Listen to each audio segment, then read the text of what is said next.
ऐसे लोग मुख्य अभियंता बन के बैठे हुए हैं जिनके पास कोई क्वालिटी की जानकारी नहीं है, कहीं निरीक्षण करने नहीं जाते हैं। तो मेरे पंचायत में पंचायत सरकार भवन का जो कार्य चल रहा है उसमें जो ईंट लगाया जा रहा है उसको अगर आप उठा के हाथ से पटक दीजिएगा तो जिस तरह से मिट्टी का ढेला चकनाचूर हो जाता है उस प्रकार से उसका ईंट का क्वालिटी है और सीमेंट का वही हाल है। ये सारा मुख्य अभियंता और कन्या अभियंता के मिली भगत से हो रहा है। इस पर हम चाहते हैं कि इसका तुरंत जांच हो और मुख्य योजना एवं विकास विभाग को लिख करके हम लोग दे रहे हैं कि अविलंब जांच कराइए और जांच कमेटी बनाइए। और हमारे जो अध्यक्ष जी अभी बोले हैं सभी को बीच आना चाहिए, इसका क्या सच्चाई है? इतना बड़ा ये घोटाला है कि हमको तो डर लग रहा है कहीं आम जनता उस बिल्डिंग के नीचे छिपा के न मर जाए। न गुणवत्ता है, न सीमेंट सही है, न गिट्टी सही है, न बालू सही है, न जैसे कि ईटा सही है। ये जो पंचायत सरकार भवन का मामला है,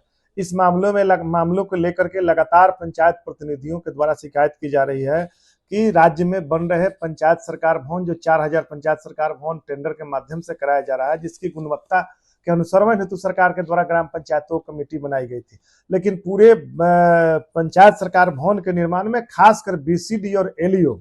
भवन निर्माण विभाग और एलईओ के द्वारा कई जिलों में दर्जनों ऐसे जिले हैं, पटना से लेकर के और सीमान, गोपालगंज, पूर्वी चंपारण, पश्चिमी चंपारण, दरभंगा, पूर्णिया आदि जिलों में तो सबसे ज्यादा घटिया गुणवत्ता जो है उसका इस्तेमाल किया जा रहा है सामग्री का। लगातार हम लोग शुरू से भी कह रहे थे कि पंचायतों में पंचायत सरकार भवन मुख्यमंत्री जी का ड्रीम प्रोजेक्ट था और सरकार के इस महत्वपूर्ण योजना को जिस प्रकार से पलीता लगाया जा रहा है और जिस प्रकार से गुणवत्ता अनुश्रवण की व्यवस्था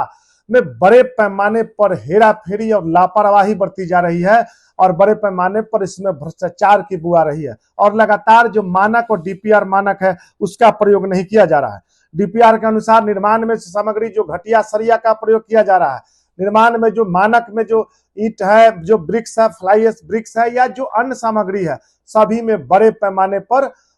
ये गड़बड़ झाला किया जा रहा है और संवेदकों की मिली भगत से और संबंधित कार्यपालक अभियंता, उन कार्यपालक अभियंता से भी हम कहना चाहते हैं कि संबंधित कार्यपालक अभियंता लगातार इस मामले में अनदेखी करने का काम कर रहे हैं। कहीं शिकायतों पर ध्यान नहीं दिया जा रहा है और सीधे राम भरोसे कई जगह हम लोगों को देखने में कई साक्ष्य हम लोगों को उपलब्ध है जिसमें बिल्डिंग 2 पार्ट में हो गया है और बिल्डिंग एक धंसने की स्थिति आ गई। कई जगह बिल्डिंग जो बना हुआ है जिसमें कहीं बीच में कुर्सी लेवल के नीचे ईंट का भी प्रयोग नहीं किया जा रहा है, जो उसका गुणवत्ता होना चाहिए वह नहीं है। भवन निर्माण विभाग के मुख्य अभियंता, खासकर भवन निर्माण के मुख्य अभियंता और कार्यपालक अभियंता लगातार विभाग स्तर के सेक्रेटरी के जो निर्णय है उनके निर्णयों को भी वह मानने का काम नहीं करते हैं और गुणवत्ता हेतु जो सतत निगरानी करना है वह नहीं करना, वे लोग नहीं करने का काम कर रहे हैं। जो गहराई है उस गहराई को भी जो कुर्सी लेवल का है उस मानक का भी प्रयोग नहीं किया जा रहा है और जो पंचायत सरकार भवन सरकार का जो आदेश है और इस मामले में पंचायती राज विभाग के द्वारा भी कोई संज्ञान लिया नहीं जा रहा है, केवल विभागीय मंत्री खाना पूर्ति करने का काम कर रहे हैं और बहुत स्तर के लोग। और इसमें सबसे कहना चाहते हैं कि जिस प्रकार के बड़े पैमाने पर डीपीआर के अनुसार नहीं काम किया जा रहा है और जो इसके लिए क्वालिटी कंट्रोल वाले हैं, जो क्वालिटी कंट्रोल मुख्य अभियंता भवन निर्माण, उनकी भी भूमिका पूरी तरह संदिग्ध है। एलईओ में तो क्वालिटी कंट्रोल की स्थिति ही अत्यंत दयनीय है। एलईओ तो पूरी तरह एलईओ के मामला में और ज्यादा शिकायतें आ रही है और जिस शिकायत को लेकर के हम लोग लगातार कोशिश कर रहे हैं कि इसका समाधान हो और सरकार ने भी कहा था कि पंचायत प्रतिनिधि अगर शिकायत करते हैं तो उसमें पंचायत प्रतिनिधियों की शिकायत पर निश्चित रूप से कार्रवाई होनी चाहिए। हमारे साथ में उदाहरण के तौर पर या बख्तियारपुर के मुगलपुरा पंचायत के भी माननीय मुखिया जी उपलब्ध हैं, उनकी वह भी अपनी आप बीती आप सभी के बीच बताने का काम करेंगे। आज जो भवन निर्माण के कन्या अभियंता और मुख्य अभियंता के द्वारा ये मिली भगत से जो मेरे पंचायत में पंचायत सरकार भवन का जो कार्य चल रहा है उसमें जो ईंट लगाया जा रहा है उसको अगर आप उठा के हाथ से पटक दीजिएगा तो जिस तरह से मिट्टी का ढेला चकनाचूर हो जाता है उस प्रकार से उसका ईंट का क्वालिटी है और सीमेंट का वही हाल है। छड़ का जो क्वालिटी देना चाहिए वो नहीं दे रहा है। ये सारा मुख्य अभियंता और कन्या अभियंता के मिली भगत से हो रहा है। इस पर हम चाहते हैं कि इसका तुरंत जांच हो और मुख्य सचिव जी से और मुख्यमंत्री जी से भी हम लोग यह कहने का काम कर रहे हैं कि उस समय जो निर्णय हुआ था और उस समय जो क्वालिटी और क्वांटिटी का ये लोग संवेदक लोग बात रखे थे, लेकिन उसका एक भी पुष्टि नहीं हो रहा है। जो भी कार्य हो रहा है वह धांधली उसको कहिए, धांधली हो रहा है। वह कब किस समय वह करवट लेगा जो पंचायत सरकार भवन है, वह कहना मुश्किल है। हम चाहेंगे कि हमारे पटना जिला के बख्तियारपुर प्रखंड के मोगलपुरा पंचायत में जो पंचायत सरकार संवेदक के द्वारा बनाया जा रहा है और कनीय अभियंता और मुख्य अभियंता पर इसकी जांच हो कि आखिर आप इनके मिली भगत से इस तरह का जो पंचायत सरकार भवन का कार्य हो रहा है, यह बहुत ही दुखनीय है, निंदनीय है। इस पर हम चाहेंगे कि मुख्य सचिव जी और माननीय मुख्यमंत्री जी इस पर तुरंत संज्ञान लेवाने का काम करें और ऐसे कार्य को, ऐसे लोगों को दंडित किया जाए।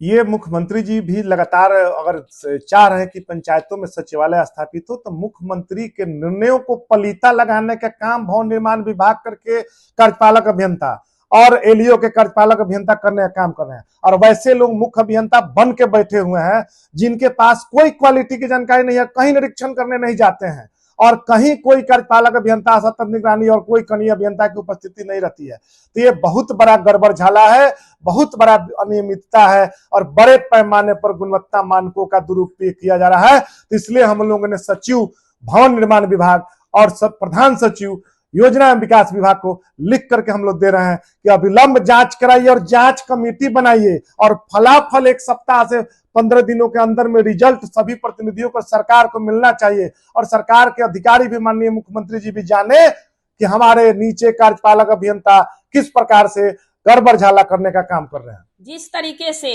अभी पंचायत सरकार भवन के बातें जो सामने आ रही है पूरे बिहार में ही नहीं, मेरा बख्तियारपुर प्रखंड के मोगलपुरा पंचायत का भी ये मामला उजागर हो रही है। उसमें जिस तरह से कार्य कराया जा रहा है टेंडर के द्वारा, और टेंडर के जो इंजीनियर हो, एलईओ हो, जो भी हो, वो सभी धांधली कर रहे हैं, सही गुणवत्ता रूप बिल्डिंग का निर्माण नहीं कर रहे हैं। और हमारे अध्यक्ष जी और मोगलपुरा मुखिया जी अभी बयान दिए हैं, ये 100% सत्य है और इस पर जांच होनी चाहिए। और सभी मुखिया और हमारे जो अध्यक्ष जी अभी बोले हैं, सभी को बीच आना चाहिए, इसका क्या सच्चाई है, सच में ये 100% गुणवत्ता रूप पंचायत सरकार भवन बन रही है कि नहीं बन रही है। माननीय मुख्यमंत्री से मैं आग्रह करती हूँ, माननीय उप सचिव जी से आग्रह करती हूँ कि इस पर जल्दी से जल्दी कार्रवाई करे और जांच करने का प्रक्रिया शुरू करे। राशि का दुरुपयोग हो रहा है, जो भवन बने हैं वो काफी कमजोर है, क्या कहिएगा? ये तो दुर्भाग्य का विषय है कि उसी पंचायत सरकार भवन के नीचे मुखिया की कमेटी, सरपंच का कमेटी के साथ साथ सभी विभाग के कर्मचारी बैठेंगे, आम जनमानस वहीं आके आम सभा करेगा, बैठेगा। इतना बड़ा ये घोटाला है कि हमको तो डर लग रहा है कहीं आम जनता उस बिल्डिंग के नीचे छिपा के न मर जाए। और यह अवश्य रूप से होगा, इसलिए कि कार्यपालक अभियंता और मुख्य अभियंता गहरी साठगांठ के तहत एलईओ को मिला करके और जो ठेकेदार है संवेदक मिली भगत करा करके करोड़ों करोड़ रुपया का गमन हो रहा है। और मुख्यमंत्री और मुख्य सचिव के आदेशों का खुल्लम खुल्ला धज्जी उड़ाई जा रही है। न गुणवत्ता है, न सीमेंट सही है, न गिट्टी सही है, न बालू सही है, न जैसे कि ईटा सही है। एक मुगलपुरा पटना का उदाहरण है, चूंकि वहां के मुखिया जी आए हुए हैं। ये पूरे बिहार का मामला है और यह अरबों अरबों का घोटाला है। जनता का हत्या करने का एक गहरी साजिश है। इस पर अविलंब जांच हो और ऐसे भ्रष्ट अधिकारी और पदाधिकारी को मुअत्तल किया जाए। विद्या विहार आवासीय विद्यालय 29 वर्षों से आपके बच्चों को शिक्षा, खेल और सांस्कृतिक रूप से समृद्ध कर रहा है। बिहार के पूर्णिया में स्थित हमारा 40 एकड़ का हरा भरा परिसर और 27 एकड़ का खेल मैदान एक ऐसा वातावरण प्रदान करता है जहां विद्यार्थी न केवल पढ़ाई में बल्कि हर क्षेत्र में आगे बढ़ते हैं। विद्या विहार आवासीय विद्यालय परोरा, पूर्णिया, बिहार।